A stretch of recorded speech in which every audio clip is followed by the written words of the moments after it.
Air mengalir pada suatu pipa yang diameternya berbeda dengan perbandingan 1:2. Jika kecepatan air yang mengalir pada bagian pipa yang besar sebesar 40 meter per sekon, maka besarnya kecepatan air pada bagian pipa yang kecil sebesar berapa meter per sekon.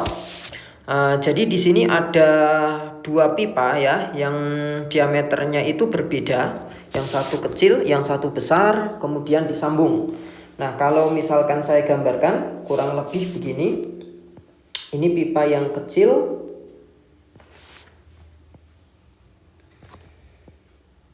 Oke, kemudian disambung dengan pipa yang besar.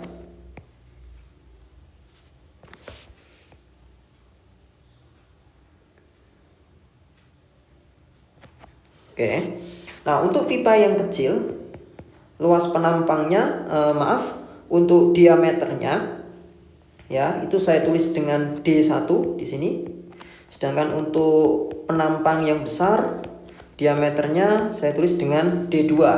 Nah, di mana perbandingan D1 banding D2 itu nilainya adalah 1:2. Nah, kemudian kalau kecepatan air yang mengalir pada pipa yang besar, berarti yang di D2, nah ini V2-nya.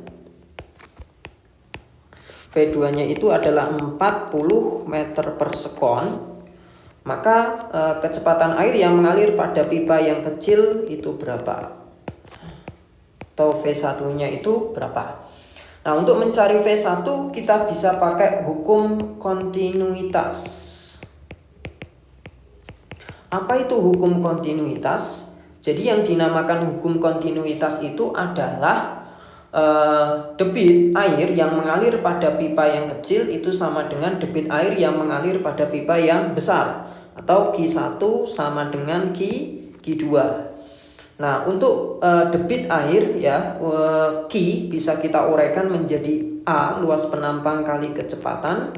Ini juga luas penampang dikali kecepatan. Nah, luas penampangnya bisa kita uraikan dalam bentuk diameter, karena yang diketahui diameter yaitu 1/4 pi D1 kuadrat kali V1 sama dengan 1/4 pi D2 kuadrat kali V2. Nah, untuk 1/4 pi-nya bisa kita coret. Kemudian kita bisa masukkan ya nilai diameternya, D1 kuadrat dibagi dengan D2 kuadrat ya. Itu oke. Langsung saja, nggak usah saya bandingkan seperti ini. Untuk D1 ya, karena di sini diketahui nilai perbandingannya adalah 1, berarti langsung saja 1 dikuadratkan. Nilainya adalah 1 dikali dengan V1. V1 itu yang kita cari ya, berarti kita kalikan V1, kemudian D2 nilainya 2. Kalau kita kuadratkan berarti 4 dikali V2. V2-nya nilainya adalah 40. Sehingga V1-nya hasilnya adalah 160 meter per sekon.